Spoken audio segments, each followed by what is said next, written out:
Nous allons étudier le Daf Lamed Bet dans Masechet Bava Metzia. Nous reprenons 3 lignes à la fin du Daf Lamed Aleph Amud Bet au sujet de la Mishnah qui parlait de la Aveda, de celui qui trouve un objet trouvé et qui est obligé de s'arrêter de travailler et de perdre une somme plus importante que la Aveda. À ce moment-là, on nous dit que s'il y a un Bedin qui est avec lui, Im Yesham Bedin, Matnebitnem, il peut faire un tenaille devant eux, c'est-à-dire que je ne m'engage à prendre l'objet trouvé et à le rapporter qu'à la condition que le propriétaire me rembourse la perte de travail causée par cette mise que j'ai faite. Sinon, à ce moment-là, il est pas tôt. Justement, la Gemara, en lien plus ou moins avec cela, nous rapporte une histoire entre deux personnes, Rav Safra et quelqu'un qui s'appelait Issour, qui étaient deux personnes qui étaient associées. Issour et Rav Safra, Avid et Iska Be'adadade, ils avaient une affaire ensemble. Azal Rav Safra a pas l'aglé, Belo Da'ate de Issour. Et ils étaient associés, et Rav Safra a partagé les gains sans la présence de son associé, donc Issour. BAP Betré, devant deux personnes. Atal Kamederaba Baravuna Amale. Ils sont partis à ce moment-là, donc ils n'étaient pas d'accord, ce Issour, avec le partage qu'a fait Rav Safra. Donc ils sont partis au Bedin de Rabba Baravuna, qui leur a dit Zil Aïté Tlata, des Falakt Kamayou. Viens, amène-moi les trois personnes devant qui tu as fait la Chalouka, ce qui n'est pas le cas puisqu'il a fait devant deux. Amène-moi trois personnes, Inami ou sinon Trei Migot Lata. Amène-moi deux parmi les trois, qui font au moins deux qui disent qu'ils ont fait et qui attestent que le troisième a fait avec eux. Inami ou sinon Trei Sadeh des Palakta Betlata, ou deux témoins extérieurs aux trois qui attestent que ça a été fait devant trois personnes. En tout cas, ce qui sort de là, c'est qu'il faut le faire devant trois personnes. Alors, Amarler, Asafra lui a dit, Menalacha, d'où sais-tu cela? Qu'il faut partager les biens devant trois personnes. Amarler dit, Nan, c'est notre Mishnah. Im yesham beddin, atne bifneem, en sham beddin, bifnema yatne. Chez le code, on a dit dans la Mishnah, si un beddin, il peut faire un tnaï. S'il n'y a pas de beddin, il ne peut pas faire un tnaï devant lui, et donc du coup, il ne prend pas la veda. De là, on voit que pour engager le propriétaire de la veda veut récupérer, le propriétaire aimerait récupérer son bien, mais la personne qui l'a trouvé ne veut pas perdre plus d'argent. S'il y a un bedin qui est présent, il peut faire un tnaï qui engage le propriétaire de la veda, même s'il n'est pas là. De là, on voit que s'il n'y a pas le bedin, il ne peut pas l'engager, et donc, du coup, ce serait la preuve sur le Rabba Baravuna qu'on ne peut pas partager les biens d'associés en l'absence de l'un, sauf s'il y a un bedin de trois. La réponse de Rav Safra, Malé, Midame, mais ça n'a aucun rapport les deux cas. Attendez,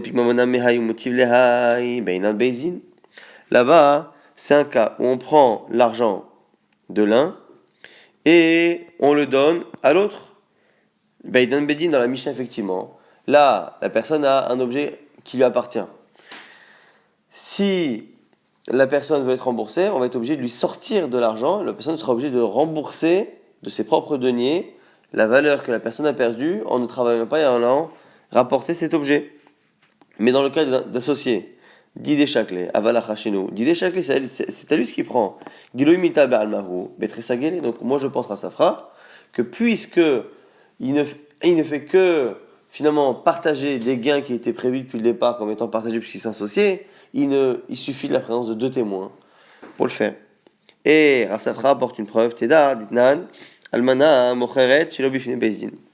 Une almana, une veuve, elle peut vendre les biens de son mari défunt sans la présence d'un beddin, et donc a priori, juste devant deux personnes, sans présence de beddin, elle peut les vendre. Donc on voit qu'on peut toucher au bien de l'autre à partir du moment où réellement il nous appartient. La almana ici, elle a la ktuba. Amaré Abaye répond, Vela mi amart, Allah, Amar Rav Yosef, Bar Minyomi Amar Rav Nachman, la Gemara dit c'est pas une preuve parce que là-bas, Rav Yosef, Bar Minyomi a dit au nom de Rav Nachman, Almana, et Natsricha Beidin chez le Mumchin, et Avatsricha Beidin chez les dieux. Là-bas, quand on dit qu'elle n'a pas besoin d'un Beidin, c'est pas qu'elle n'a pas besoin d'un Beidin réellement, c'est qu'elle n'a pas besoin d'un Beidin de Mumchim, de gens qui connaissent le sujet de Dayanim. Mais elle a besoin tout de même d'un Beidin de au moins trois personnes, Stam, qui connaissent à peine le sujet, pour au moins qu'il y ait une présence de trois personnes qui est force de Beidin. On enchaîne sur une nouvelle Mishnah, Metsa'a Berefet, ceux qui trouvent un animal Berefet dans une étable. En Hayav Ba, il n'est pas obligé de la ramener. Alors moi, on va poser la question que c'est évident, si l'animal est dans une étable, a priori, c'est qu'il n'est pas perdu. Beshut Arabim, si on la trouve dans le domaine public, Hayav Ba, il doit la rendre. Si l'animal est dans un cimetière, loïtamala, il ne peut pas s'impurifier pour la ramener. Évidemment, on parle ici d'un Kohen qui n'a pas le droit de s'impurifier de manière générale. Imamalo avivitame, oshamalo altarzir. Si son père lui dit va t'impurifier pour apporter l'animal, ou dans un cas où c'est pas un Kohen, le père lui dit altachazir, n'accomplit pas la mitzvah de Hashavat Aveda, loishmarlo, on ne l'écoute pas. La Gemara expliquera également pourquoi on n'a pas la mitzvah d'écouter son père lorsque son père demande de transgresser la Torah. Parak vetaan, afilo arba pa'amim, chamsha pa'amim. On avait parlé de deux mitzvot, mitzvah de prika, mitzvah de ta'ina. On rappelle la différence qui est importante pour ces dapim-là. Prika, c'est le fait de soulager un animal qui croule sous la charge. Et dans ce cas-là, il y a le fait à la fois de rendre service d'abord à l'animal, Tsar Balechaim, l'animal qui souffre, et de rendre service également au propriétaire de l'animal, qui va avoir un animal qui risque de mourir, et donc avoir une perte d'argent. Donc prika, c'est le fait de soulager un animal qui est revet stahat masao, qui croule sous sa charge, et donc qui soulage physiquement l'animal, et qui également rend service matériellement au propriétaire. Et la mitzvah de terina, la mitzvah de porter ou de charger, on va dire de charger, c'est quelqu'un qui n'arrive pas à charger son animal, et on a la mitzvah de l'aider. Et on verra qu'il y a des chiloukim parfois entre l'un et l'autre, et que parfois dans des mishnayot on peut citer un verbe et en fait à penser à un autre. En tout cas, parak vetan afilo arba pamim, chamisha pamim, cette mitzvah, même si on l'a fait 4 fois, 5 fois, hayav, il faut la refaire. Shenema azov ta'azov. La Mishnah ici rapporte le même type de dracha qu'on avait vu sur la Shavat Aveda, un animal qui est perdu, on avait dit dans la Mishnah précédente que à chef Teshivem, rendre tu rendras, ça veut nous dire que tu dois rendre même plusieurs fois. Ici pareil, pour Azov Ta'azov. Même si précédemment, on avait vu que Azov Ta'azov, c'était pour nous apprendre, en tout cas c'était rapporté différemment là, hier dans le Daf d'hier, pour nous dire que Azov Ta'azov Aimo, pour nous dire que même si le propriétaire est à côté, mais il ne peut pas nous aider, on a la mise à de le faire. Là ici, la Mishnah fait une autre dracha.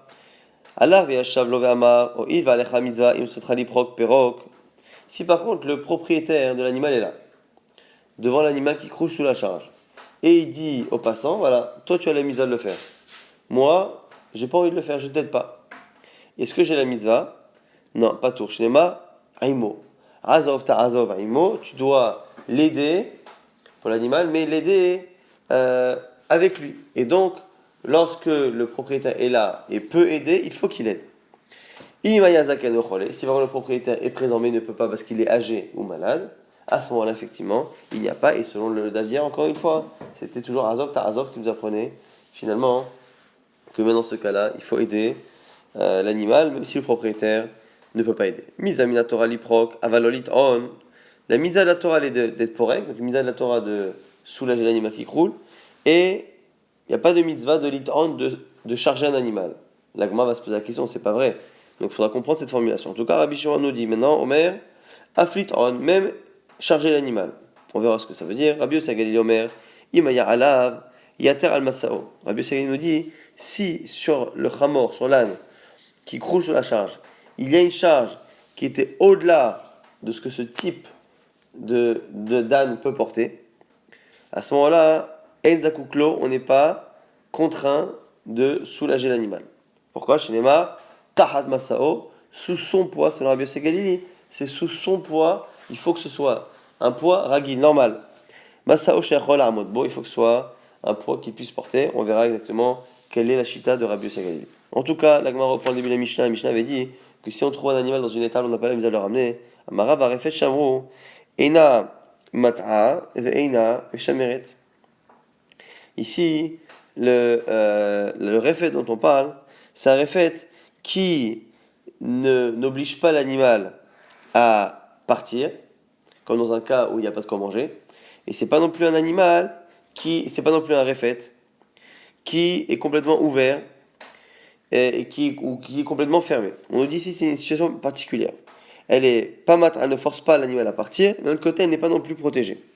Et pourquoi? Parce que si c'est complètement l'un ou complètement l'autre, la halakha est trop évidente. Si c'est un endroit qui est complètement ouvert, une étape qui est ouverte et qu'il n'y a pas de quoi manger, c'est évident que l'animal risque de s'enfuir, donc il faut le rapporter à son maître. Si l'endroit est complètement clos, eh bien c'est l'endroit où on doit ramener un animal. Lorsqu'on le trouve dans la rue, il faut le ramener dans cet endroit clos. Donc il n'y a pas de raison que quand il y est déjà, il y ait une mitzvah de faire quoi que ce soit. Donc ce que dit l'agma, puisqu'on dit qu'on n'a pas la mitzvah, c'est forcément que enamat a, c'est pas un endroit qui oblige l'animal à partir. Et pourquoi maintenant on sait que c'est un endroit qui n'est pas forcément complètement fermé? Parce qu'on a eu besoin de l'enseigner. Et no chayaba. Dis si tu dis que l'endroit est complètement clos, lorsque tu trouves l'animal dehors, mais ayela les gava, il faut le rentrer à l'intérieur de cette étable fermée. Mishkarla mi gava, lorsque tu vas le trouver à l'intérieur, mi baria, tu as besoin. Et la shmamina nam shemeret shmamina. Là, tu vois que c'est un endroit qui n'est pas complètement fermé et qui n'oblige pas l'animal entre guillemets à partir. Metza'a, Berefet, Enochai, on avait dit dans la Mishnah, donc si on le trouve dans une étable, on ne doit pas la rapporter. Amarabi Yitzhak, et Ushamedet Tor, la Troum, nous dit Rabbi Yitzhak, à condition que ce soit dans le Troum. Donc dans les 2000 amot, dans le kilomètre de circonférence qu'il y a autour de la ville. Miklal de Bereshtarabim, ce qui sous-entend que quand c'est dans le domaine public, Filovetor Troum, Nami, Chayav, Mashma, que quand c'est dans le domaine public, même quand c'est dans le Troum, on est Chayav, c'est ce que la déduction que fait tout de suite la Gemara. Puisqu'on a expliqué que la Mishnah parle à l'intérieur du Troum pour le Refet, ça veut dire que quand la Mishnah nous dit que dans le domaine public il faut la ramener, c'est le domaine public toujours du Troum, c'est-à-dire dans la ville. Ça c'est une première déduction. Et Kadematnela, c'est Fana qui disent que ce qu'a dit Rabbi Yitzhak, il n'a pas dit sur Refet, mais il a dit sur la fin de la Mishnah. On a dit quoi? Asefavir Shutarabim, ceux qui trouvent l'animal dans le domaine public, Hayavba, on doit la rapporter. Et c'est là-dessus qu'il aurait dit au contraire que c'est à l'extérieur du troum. Et donc du coup, ce serait exactement l'inverse de ce qu'on a déduit précédemment. Et on ferait une déduction maintenant. Mikal de Berefet, nami, et Nochayava. Et du coup, si la Mishnah est expliquée comme étant Chusatrum, ça veut dire que quand on nous a dit que quand c'est dans une étable, il ne faut pas la ramener, c'est même lorsque c'est en dehors du troum. Donc on a ici deux lectures de la Mishnah, deux versions de la lecture de Rabbi Yitzhak.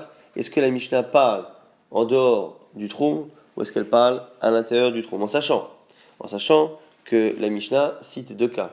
Le cas où dans une étable on ne doit pas ramener l'animal et le cas où on nous dit que dans le domaine public on doit la ramener. Et si on explique tout comme étant dans le troum ou tout à l'extérieur du troum, on a un chidouche dans chaque cas.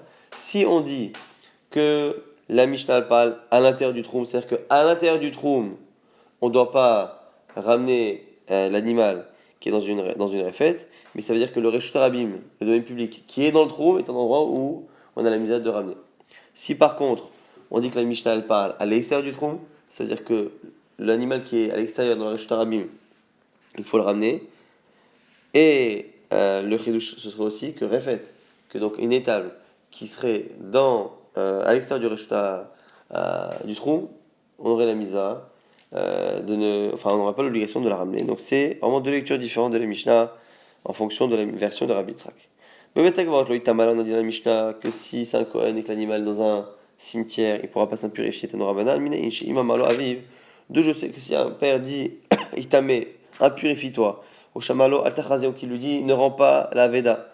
Chez Loishmalodo, on sait qu'on ne doit pas l'écouter. Chez les Mars, c'est marqué Ish. Imov Aviv Tiraou, un homme, sa mère et son père, il doit craindre, il craindra. Et le Shabbat, ils garderont, et je suis Hachem. Kulechem Chavim Birchodi. Pourquoi dans la même phrase, on est passé de l'un à l'autre? Pour nous dire que le kavod du père, c'est bien, mais au final, le plus important, c'est le kavod d'Hachem, puisque même les parents ont l'obligation de respecter le père. Et donc, dans un cas de contradiction, il doit tenir compte de celui que même les parents doivent respecter, c'est-à-dire Akadosh Baruch Hu. Et donc écouter le Shabbat et écouter en général les Mizot. La Gemara nous dit Ta'ama de Katana Hamna Shodati Shmoru. Alavachi Ava Amina Tsaitale. Le fait qu'on ait eu besoin de dire ça dans la Torah, ça s'entend que s'il n'y avait pas eu ce pasuk, j'aurais pensé écouter mon père, même s'il me dit de transgresser la Torah. La Gemara s'étonne, Ve'amai pourquoi? Hayarase ve'hay, lo tarase, varase. C'est pas possible. La mitzvah d'écouter son père n'est qu'une mitzvah entre guillemets positive. Et Ashavat Aveda, c'est un assez. Un lotarase, c'est une mitzvah positive et négative. Velo tarase, vedache lotarase, et on ne peut pas avoir une mitzvah positive, qui repousse une misa positive et négative. On a dit pour la Veda, c'était Hachef Teshivem, rendre, tu rendras, et l'autre Khalit Alem, tu ne pourras pas fermer les yeux. Donc on a une misa positive et négative pour la Shabbat Aveda. Comment pourrait-elle être repoussée par une simple mitzvah positive de Kaved et Avicha ou de Ish Imo Vaviv Tiraou? Donc la Gemara dit Starir. C'est le cas d'Atachamina ou Idve ou Kash, Kibuda Vaem, Lichvodo Shel Makom. Pourquoi j'ai besoin de dire ça?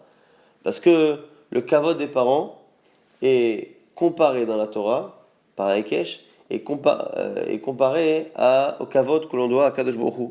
Chez Nemarkan, Kaved et Avicha Vetimecha, respecte ton père et ta mère. Et des malades, c'est marqué ailleurs, Kabed et Hashem et Oncha. Pardon, tu dois respecter Akadosh Baruch Hu avec tout ce que tu possèdes.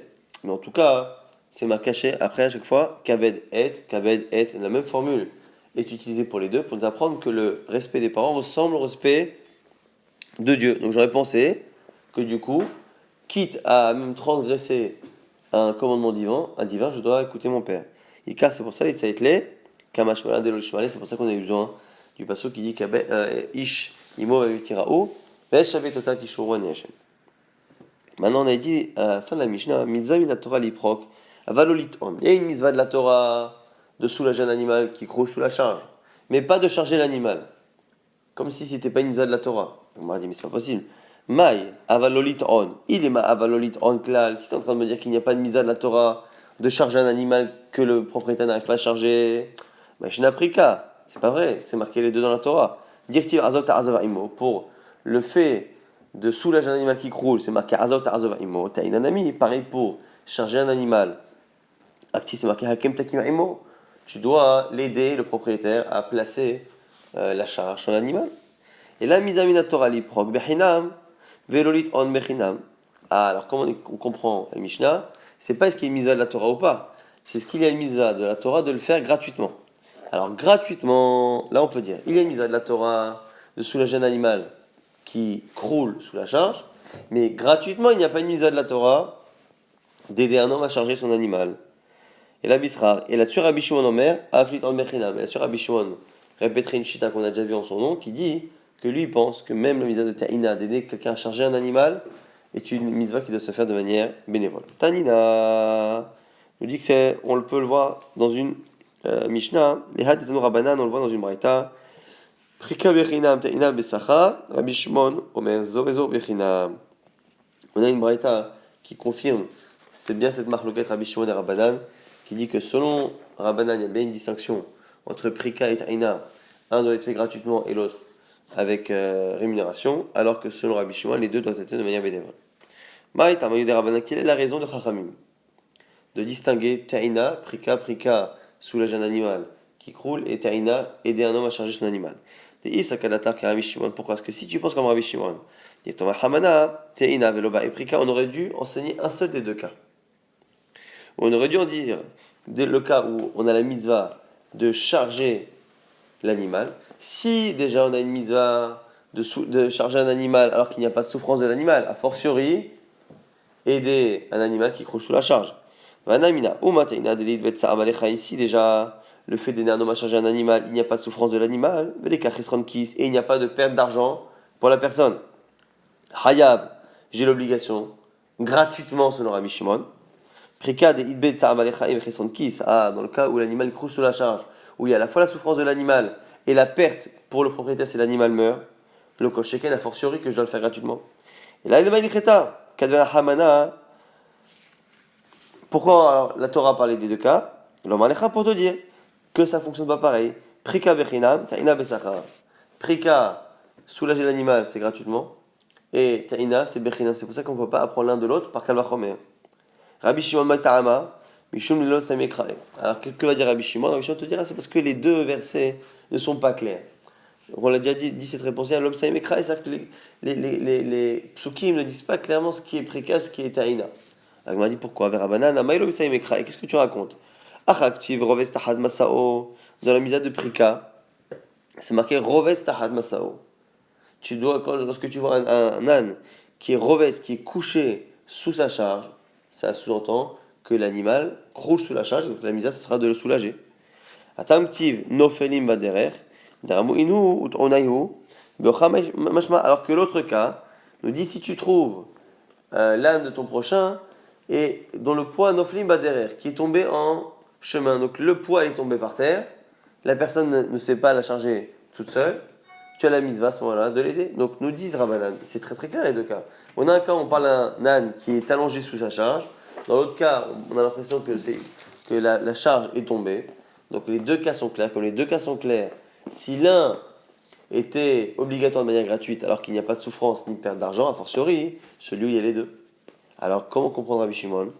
Il va dire Rabbi Shimon, comment il va se dire Nofelim baderech inu tonayu ilayhu mashma. Rabbi Shimon il a compris que lorsqu'on dit que il voit un âne et sa charge tomber en chemin, on peut très bien imaginer que c'est tombé dans le sens où il s'est tombé mais qu'il a la charge sur lui. Il est tombé avec la charge sur lui et donc il est également revest tachad masao et donc du coup on ne sait pas exactement comment comprendre les cas et donc comme c'est pas clair, c'est pour ça qu'on a besoin des deux. Maintenant Rava nous explique quelque chose. Amar Rava midvrei shneim nilmad tzar balei chaim deoraita. Ce sera le sujet jusqu'à la fin du daf. Selon Rava, on peut déduire de Rabbi Shimon et de Rabbanan que le fait de ne pas faire souffrir un animal ou la mitzvah de soulager un animal pour éviter la souffrance, donc soit ne pas le faire souffrir de manière active, soit d'éviter de voir la souffrance d'un animal et de l'empêcher donc, cette mitzvah c'est minatora. D'où on le sait. Parce que va filer Rabbi Shimon, parce que même Rabbi Shimon, la seule raison pour laquelle on a eu besoin des deux versets, c'est parce qu'il a dit on ne sait pas lequel parle de quoi.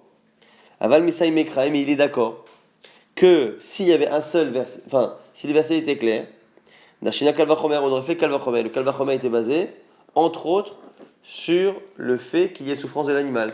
Si déjà j'ai l'obligation de soulager, d'aider lorsqu'il n'y a pas de souffrance, a fortiori lorsqu'il y a souffrance de l'animal. Ce qui veut dire qu'on part du principe que la souffrance de l'animal est une mitzvah de la Torah. Mais Shumai, la Mishum Tzal Ba'achem Darshina, n'est-ce pas que c'est parce qu'il pense que Tzal Ba'achem c'est une Torah? La Gemara opousse. Elle dit Dilma, Mishum Dekach Kiss, non. Parce qu'il y a également une perte d'argent. Donc on peut très bien dire que le Kalvachomé était sur la perte d'argent. Si déjà tu as la mitzvah d'aider quelqu'un à charger alors qu'il n'y a pas de perte d'argent, a fortiori, lorsque l'animal croule sous la charge, où il y a la perte d'argent si l'animal meurt. Peut-être que ce Kalvachomé peut être fait sans notion de Tsar Balechaim.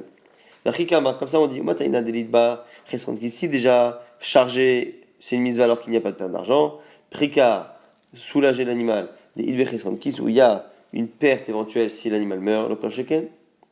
La Gemara dit, mais attends, mais c'est pas vrai. Ou Taïna et Bachesrankis, mais depuis quand tu dis que quelqu'un qui veut charger son animal, il n'y a pas de Chesrankis, il n'y a pas de perte d'argent? Peut-être que oui. Mais lorsqu'il a un batil michoké, peut-être que la personne, en attendant, elle va perdre la possibilité de vendre sa marchandise. Imaginons quelqu'un qui charge son âne, il est en chemin pour aller vendre la marchandise. En chemin, la marchandise tombe. Si personne ne l'aide à ramasser, le temps va passer, il ne pourra pas la vendre. Il a mis à tout ganavé, ou peut-être que s'il reste sur la route comme ça, avec la marchandise au sol, il va peut-être se faire voler. Alors, Teda de Tsar Balechaim de Oraita. Maintenant, l'Agmara veut vraiment encore prouver que Tsar Balechaim, la souffrance de l'animal, est une mitzvah de la Torah d'éviter la souffrance de l'animal. Katane Seifa, comme on voit à la fin. Rabbi Yossi Agali Omer, on a vu à la fin dans la Mishnah que selon Rabbi Yossi Agali, si l'animal portait un poids qui était au-delà de ce qui est habituel et de ce qu'il peut porter, on n'a pas la mitzvah. Parce que c'est Masao, son poids. Si c'est pas son poids, il n'y a pas de mitzvah. Tarad Masao, Masao, Sheachol La'amod La Miklal de Tanakama, ça va. Zakuklo. Alors, on voit bien que selon Tanakama, même si le poids est supérieur, on a la mitzvah. Maïtarma, quelle est la raison? La Mishum, Tsar Balechaim d'Oraita, n'est-ce pas que c'est parce que Tsar Balechaim c'est d'Oraita, donc c'est la preuve que la Gemara rapporte pour dire que selon Chachamim au moins, Tsar Balechaim c'est d'Oraita. La Gemara repousse et dit non. Dilma, Betachat Masao plié, peut-être qu'ils sont juste en marloquette sur la compréhension de la Torah. Quand la Torah dit Tachat Masao, son poids, sous sa charge, est-ce qu'il faut déduire sa charge qui lui correspond ou Stam, sous la charge qu'il porte? Rabbi aussi ça va. Shinan Tachat Masao, Masao Sheachol La'amod Bo. Sur Rabbi aussi quand on dit sa charge, c'est sa charge qui lui correspond, qu'il peut porter. Ah ben c'est vrai, Il n'y a aucun sens particulier. Lorsqu'on dit sous sa charge, c'est logique que l'animal croule sous la charge qu'il portait, c'est tout. Mais pas sous la charge qu'il avait l'habitude ou qu'il peut en général porter. L'agma continue de prouver cette fois que c'est pas d'oraita. Teda, des tzar balechaim la d'oraita. Des katane reisha, comme c'est marqué au début de la Mishnah. Allah v'yashav lo, v'amalo oil, v'alecha mizali prok, perok, patour. On a dit si le propriétaire de l'animal est présent. Et qui dit écoute-moi, mon animal il croule sous la charge, toi tu as la mitzvah de le soulager. Moi, j'ai pas envie de t'aider, je reste là, t'as qu'à faire ta mitzvah. Moi je le fais pas. On a dit patour. Parce que c'est marqué azov ta'azov immo. Il faut le faire avec lui. Alors, la Gemara dit, mais c'est pas normal. Parce que si la souffrance de l'animal était un problème immuable de la Torah, quel que soit le comportement du propriétaire, je dois arrêter de faire souffrir l'animal. Mais si la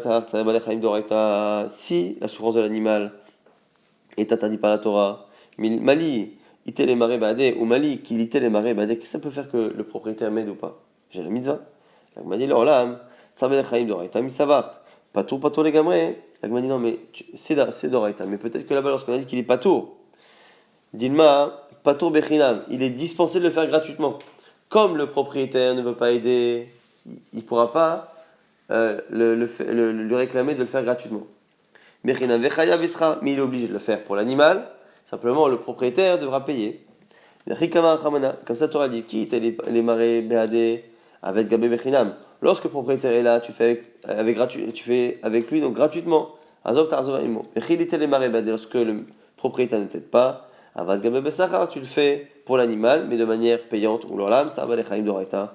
On peut toujours dire que Sarva Lechaim, c'est Minatora. L'agma donne des simanim, mémo technique pour la suite. Siman, Behemat, Ohev, Soné, Ravtsan. Leima. Mais c'est aller toujours des rayotes par rapport à Sarva Lechaim. Behemat, Ovet Kochavim, Metapelba. Si on voit l'animal d'un non-juif qui croule sous la charge, on doit s'en occuper, Kebehemat Israël, comme l'animal qui appartient à un juif. Si on pense que la souffrance de l'animal c'est Minatora, je comprends, mais t'appelles bas. C'est pour ça qu'il faut s'en occuper comme n'importe quel animal, puisque finalement c'est Tzarva Lechaim Minatora. Et là, si tu dis que empêcher la souffrance c'est pas une mise à la Torah, depuis quand on a les mitzvot Benanam Lachavero avec les non-juifs comme avec les juifs? L'agma dit Mishum Eva. Atamishum, c'est pas une preuve. Peut-être que la souffrance de l'animal n'est pas une obligation de la Torah d'éviter, mais simplement ici, on fait la mitzvah avec le non-juif comme avec un juif, Mishum Eva, pour éviter de causer de la haine des non-juifs qui pourraient nous en vouloir de ne pas se comporter avec eux comme on se comporte entre nous. Achename Mistabra. L'agma dit, c'est logique de dire ça. Pourquoi? Le Kataneim Ayater Onayain. Celui qui trouve un animal, d'un non-juif. Cette fois, l'animal, il porte du vin. Il y a une assour, du vin qui est interdit, il y a une esser d'un goy qui est interdit de tout profit. Enzakoukla. On ne doit pas soulager l'animal. Alors là, la Gemara dit, maintenant tu as la déduction inverse. Pourquoi? Si c'est l'animal qui souffre, qu'est-ce que ça change que le poids, la charge, soit quelque chose d'autorisé ou d'interdit? Si tu dis que la souffrance de l'animal n'est pas un problème de la Torah, et que c'est que par rapport au goy, alors par rapport au goy, tu dois l'aider pour pas qu'il te déteste. Mais si c'est du vin qui était prévu pour la Vodazara, tu peux pas, tu dois pas l'aider. Donc ça s'appelle que c'est par rapport à l'homme et non pas par rapport à l'animal. Et là, mais si tu dis que c'est Minatora, qu'est-ce que ça change que le poids soit du vin ou autre chose? On devrait aider l'animal. La Gemara corrige, il dit là-bas, même là-bas on a l'impression qu'on parle de prika, mais en fait on parle de te'ina, donc la mitzvah de charger. Et là par contre, charger l'animal, c'est pas par rapport à la souffrance de l'animal, c'est pour aider le propriétaire, et ça par contre, on le fait pas si c'est nécessaire. Tâche, mais encore essayer d'apporter une preuve. Behemat on va être kochavim, la bête qui appartient à un non-juif. Masaoy Israël. Et la charge appartient à un juif. Là-bas on nous dit Vechadalta. Tu peux laisser tomber, tu peux ne pas t'en occuper. Viens Martha, si tu penses que la souffrance de l'animal c'est Minatora, pourquoi tu le laisses? Tu devrais l'aider. L'agma dit L'agma donne la même réponse que précédemment. Là-bas, c'est pas Prika, c'est pas un animal qui croule sous la charge. C'est Ta'ina, c'est une charge qui est tombée et c'est un animal que l'on doit recharger. On doit charger à nouveau le poids sur l'animal et donc il n'y a pas de souffrance. On m'a dit Iachi. Et Imasefa. Si tu dis que là-bas ça va le Ta'ina, comment tu comprends la fin? Marqué Behemat Israël, si la bête appartient à un juif. Ou Masao avec Kochavim et le poids à un goy, exactement le cas inverse. Azov Ta'azov. On dit là-bas, il faut l'aider. On m'a dit Ibetaina. Azov Ta'azov. Si tu dis que là-bas c'est la mitzvah de charger l'animal, prenez marqué là-bas Azov Ta'azov. Alors que finalement là-bas, c'est Ta'ina. Ta'ina, si le poids appartient à un non-juif, on appelle la mitzvah de soulager, d'aider un non-juif à charger son animal. On m'a dit Mishul Tsahara d'Israël. C'est à cause du Tsahara, de la souffrance du Israël. Alors il m'a dit Yachia Filou Shanami. Pour la souffrance d'Israël, parce que l'Israël doit attendre, comme c'est son animal à lui, il attend trop longtemps. Si personne n'aide le goy à remettre la charge sur l'animal qui appartient à Israël, l'Israël va attendre. L'agma dit Yachia Filou Shanami. Si tu dis ça, même dans le cas précédent, tu devrais dire la même chose. Tu as la bête qui appartient à un non-juif, tu as le poids qui appartient à Israël. Si tu n'aides pas dans ce cas-là, pareil, tu dois dire que le juif il attend et il est mitzvah. L'agma dit Reisha bechama avec kochavim, seifa bechama Israël. L'agma a dit celui qui tient l'animal dans les deux cas ne sont pas les mêmes. Dans le premier cas, le chamar, celui qui tient l'animal, c'est un non-juif. Dans le deuxième cas, c'est un juif. L'agma dit mais d'où tu sors ces détails-là? Maï pasakt, comment tu peux trancher que c'est comme ça? L'agma dit stamademi ta'inish bata chamare azim. En général, c'est le propriétaire de l'animal qui tient l'animal. Et donc là-bas, dans le premier cas, comme l'animal appartenait à un goy et le poids à un juif, c'est une attente. Qui va attendre? Celui qui tient l'animal. Celui qui tient l'animal, c'est le propriétaire en général, et donc ici, c'est le goy. Dans le second cas, c'est l'animal qui appartient au juif. Donc celui qui le tient, c'est le juif. Si on ne fait pas la mitzvah de Azov Ta'azov, on va faire attendre le juif qui est en train de tirer son animal parce qu'on ne veut pas aider le goy à remettre la charge dessus. L'agma dit Azov Ta'azov Beprika ou Yirtiv. L'agma dit maintenant, le problème c'est que les psukim qui sont rapportés dans la Braïta pour dire, dans le premier cas où la bête appartient aux juifs et le poids au goy, et dans le second cas l'inverse, pour dire tu fais ou tu fais pas, la Braïta a rapporté des versets qui ne parlent pas de Terina. Nous on a dit que jusqu'à présent cette Braïta ne posait pas de problème parce qu'elle ne parle pas de Prika, elle parle de Terina. Donc Prika, il y a une souffrance de l'animal, Terina il n'y a pas. Donc du coup il n'y a pas de question, il n'y a pas de preuve par rapport à notre sujet. Le problème c'est que les psukim qui sont rapportés par la Braïta pour dire tu fais pas, Vechadata tu fais pas, Azov ta Azov tu fais, c'est des psukim qui parlent dans la Torah de Prika, de soulager un animal qui croule. Donc pourquoi la Braïta aurait apporté des psukim de Prika si on parle de Terina? La Gemara, elle dit Anémani, c'est qui là-bas cette Braïta? Rabbi Yosef Gali, c'est Rabbi Yosef Gali. D'Amar Tzar Balechaim la Doraïta, qui pense que Tzar Balechaim c'est pas Doraïta. Donc tu regardes dans cette Braïta, elle parle pas de Terina, elle parle de Prika à cause des versets qui sont rapportés. Simplement, elle est sur la Shita de Rabbi Yosef Gali, qui on a vu dans la Mishnah, dès que le poids est trop fort, on n'a plus la misa, lui n'a pas de problème avec le fait qu'on fasse souffrir un animal, ou qu'on le laisse souffrir. La Gemara essaie d'apporter encore une preuve que c'est pas Minatora, Tashma, Ohev, Lifrok, Vesone, Litron. Imaginons qu'on a la situation avec deux mitzvot. La mitzvah de Prika, soulager un animal qui croule, sous la charge, et la mitzvah de charger un animal dont la charge est tombée, Tarina. Simplement, la mitzvah de soulager l'animal, elle est faite avec quelqu'un, le propriétaire de l'animal, que l'on aime, que l'on apprécie. Et la personne qui a besoin de charger son animal est quelqu'un que l'on n'aime pas. Baravonot. Mitzvah Bessoné, on a la mitzvah d'aider celui qu'on n'aime pas. Pourquoi? Pour forcer son Yitzhara justement à l'aimer. Alors, si tu penses que Tsar Balechaim c'est Minatora, on aurait dû aider l'autre parce que l'autre, il y a la mitzvah de Prika et en même temps, Tsar Balechaim, l'Agma dit non, c'est pas une preuve. Pourquoi? Parce que même si Tsar Balechaim c'est Minatora, c'est plus important de forcer son Yitzhara.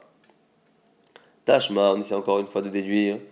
Sonné chez Amro, celui qu'on déteste, qui est marqué justement dans la Braïta. Sonné Israël, Velo Sunar avec Kochavim. On parle de quelqu'un qu'on n'aime pas, qui est juif, mais pas d'un sonné qui est goy. Iyamar Tzava Lechaim Doraita. Et si tu dis que la souffrance de l'animal c'est Minatora, Malis Sonné Israël, Malis Sonné avec Kochavim, pourra faire une distinction entre l'un et l'autre? on devrait quoi qu'il arrive aider celui où il y a Tsar Balechaim. La Gemara dit Misavart sonner des krakae, à sonner des matitin kae. La Gemara dit non, on ne parle pas du sonner qui est marqué dans la Torah, mais du sonner, celui qu'on n'aime pas, qui est marqué dans la Braïta. L'objection étant qu'au départ dans la Torah, lorsqu'on parle justement de l'animal qui croule sur la charge, on parle de quelqu'un qu'on n'aime pas justement. Lorsque tu verras Chamor Sunaacha, l'âne de celui que tu n'aimes pas, Roves Tachan Masao, qui croule sous la charge, il est marqué justement Azot Azova Emo, tu aideras. Et on pensait là-bas que dans la Braïta, on nous parle de ce sonner là de la Torah. C'est-à-dire quand on dit sonner, Shamrou, c'est-à-dire la misva de Prika, elle n'existe qu'avec un Israël et pas avec un Goy. Et si on dit ça à ce moment-là, on dit mais attends, je comprends pas. Si y a une souffrance de l'animal, on devrait avoir la misva de soulager un animal, qui soit un animal d'un juif ou un animal d'un Israël. Et la Gemara dit non, la Braïta, lorsqu'elle parle là-bas de sonner, elle parle pas du pasouk qui dit Vechitere, qui tirait Ramor Sonaacha. Elle parle de cas de la Braïta précédente. On a dit que lorsque tu as un sonnet, tu as la misva avec deux personnes, un que tu aimes, un que tu n'aimes pas. Tu dois choisir celui que tu n'aimes pas pour forcer ton Yitzhara. Ça, c'est par rapport à un juif, parce que tu as la misva d'aimer tout juif, et c'est pour ça qu'il faut forcer son Yitzhara. On va rapidement tenter de résumer ce qu'on a vu dans ce daf, la Medbet. On a vu qu'on avait une marloquette entre Rav Safra et Rabba Baravuna. Est-ce que lorsque l'on partage les gains entre deux associés et qu'un des associés est absent, est-ce qu'il faut le faire devant trois personnes ou est-ce que deux personnes ça suffit? Rav Safra disait deux. Rabba Baravuna apprenait notre Mishnah que c'était trois. On a vu après que lorsqu'on trouve un animal dans une étable, il ne fallait pas le ramener. Dans le Shtarabim, il fallait ramener. On avait deux visions sur Rabbi Israël. Qu'est-ce qu'on parle dans le troum ou à l'extérieur du troum? C'était les deux version qu'on pouvait avoir de là. Après, on avait expliqué que même si la misa de respecter ses parents n'est qu'une misa positive, et qu'en général, ça ne peut pas repousser une misa négative, ou encore moins une misa négative et positive, on a eu besoin de l'apprendre du pasouk Ish imovayu tira où tu craindras ton père et ta mère, mais tu respecteras le Shabbat, pour nous apprendre tout de même qu'on ne peut pas transgresser pour son père des lavim, des interdits et des mises à positif. Pourquoi ça on a eu besoin de le dire? Parce que comme le respect du père et de la mère est comparé à celui d'Akadosh Baruch Hu de Dieu, on aurait pu penser que l'on peut tout transgresser pour son père, Kamash Malan, que non, puisque le père lui-même a la mise de respecter c'est Akadosh Baruch Hu, et donc du coup on doit dans le doute, entre guillemets dans la contradiction, respecter évidemment les mitzvot. On a vu après qu'on avait une marloquette, Rabbi Shimon et Rabbanan. Est-ce que la mitzvah de Ta'ina, de charger un animal dont la charge est tombée, est-ce que cette mitzvah doit être faite gratuitement ou pas selon Rabbi Shimon gratuitement? Selon Rabbanan, celle-ci doit être rémunérée, contrairement au fait de soulager un animal qui croule sous la charge. On avait vu également qu'on avait un avis Rabbi Segeli qui pensait que Tsar Balechaim, la souffrance de l'animal, n'était pas quelque chose que la Torah demandait d'éviter. Et donc la preuve c'est que si l'animal croule sous une charge qui est au-delà de ce que l'animal peut supporter, on n'a pas la mitzvah de soulager. Et la Gemara était restée sur plusieurs tentatives de preuves sur est-ce que Tsar Balechaim c'est Minatora ou pas Minatora, et aucune des preuves jusqu'à présent n'a été validée.